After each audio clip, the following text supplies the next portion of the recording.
Magiging busy raw ang Legally Blind star na si Janine Gutierrez sa Valentine's Day, lalo't pinaghahandaan na nila ang kanilang pilot week.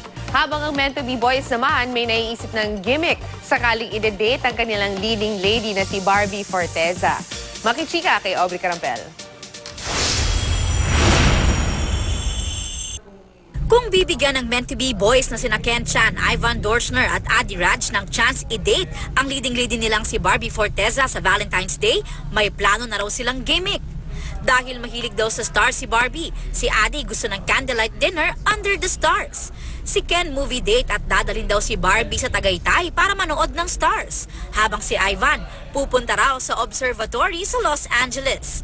Pero dahil apat silang leading men, mag-group date na lang daw sila. Game naman dito si Barbie. Kung sakali man na totoo yung sinasabi nila, pwede, sige, why not?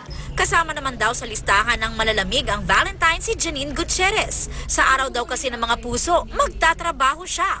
Ang ka-love team tuloy niya sa bagong kapuso serye na Legally Blind na si Mikael Daes.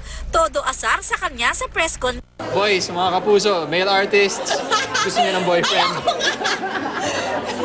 Gaganap si Janine sa Legally Blind bilang abogadong naging biktima ng rape at nabulag. Mapapanood na ang Legally Blind simula sa February 20 sa GMA Afternoon Prime.